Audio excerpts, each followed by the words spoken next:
Assalamualaikum warahmatullahi wabarakatuh. Alhamdulillahilladzi arsala rasulahu bil huda wa dinil haq liyudhhirahu 'alad dini kullihi wa kafa billahi saidah. Pemirsa, selamat berjumpa kembali dengan Cak Lan melalui Lamongan Realitas Channel. Pemirsa, sejarah itu akan terus berulang.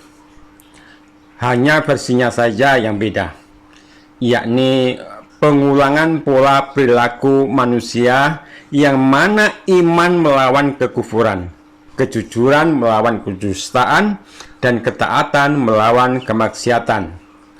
Ada sebuah ungkapan dari orang Arab, at-tariku yu'idu nafsah, sejarah akan mengulangi dirinya sendiri.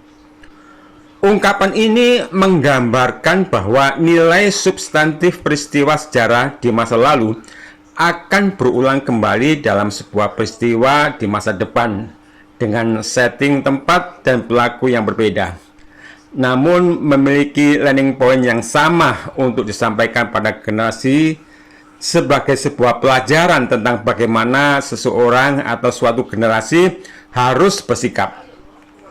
Sebagaimana pula Al-Quran banyak bercerita tentang sejarah masa lalu agar umat manusia masa berikutnya dapat belajar pada peristiwa yang pernah terjadi di masa itu. Yang dari situ bisa diambil hikmah, apakah sebagai suatu peristiwa yang perlu ditiru karena nilai kebaikannya, atau peristiwa kehancuran yang patut untuk dijauhinya. Dan Allah Azza wa Jalla melalui firman-Nya telah mengingatkan juga, qad khalaq min qablikum sunnanun fasiru fil ardi fanduru kaifa kana akibatul mukadzibin. Sungguh telah berlalu sebelum kamu sunnah-sunnah Allah. Karena itu berjalanlah kamu ke segenap penjuru bumi dan perhatikanlah bagaimana kesudahan orang yang mendustakan Rasul-Rasul. Nah pemirsa, dari firman tersebut, lalu bila kita telah kisah-kisah terdahului melalui tekstual ayat dan sirah nabawi, maka sangatlah jelas bahwa Allah Azza wa Jalla telah mengajarkan melalui perjalanan sejarah bahwa pertarungan antara kebenaran dengan kebatilan akan selalu ada. Umat Islam akan terus berhadapan dengan fitnah, perpecahan, dan tantangan yang mirip dengan umat terdahulu.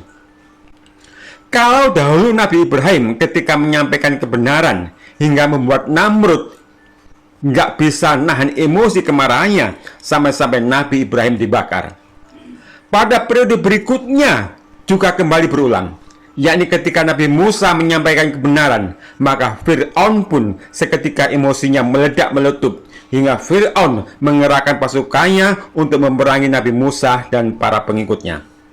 Dan para periode berikutnya pun juga kembali berulang, yakni ketika Rasulullah SAW dengan terang-terangan menyampaikan kebenaran, maka Abu Lahab dengan para pengikutnya yang saat itu sangat menjunjung tinggi nilai-nilai adat dan tradisi yang mereka yakini merupakan dari serapan kearifan budaya lokal pun jadi marah yang tak terkira.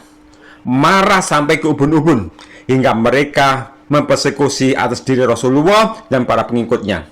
Bahkan berulang kali diri Rasulullah jadi target pembunuhan.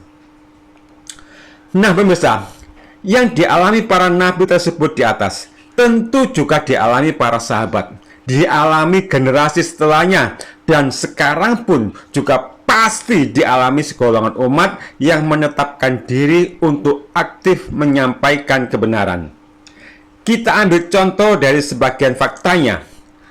Kalau kita menyampaikan nasihat agar jangan mengagungkan kuburan, apalagi sampai dengan jalan ngesot untuk minta berkah pada penghuni kubur, apalagi sampai mencium nisan kuburan, apalagi sampai membungkus nisan kuburan, apalagi sampai meninggikan dan menghias kuburan bak sebuah hotel berbintang, apalagi sampai dengan berjoget dan bergoyang di hadapan kuburan, maka apa akibat yang bakal diterima ketika kita menasihati seperti itu?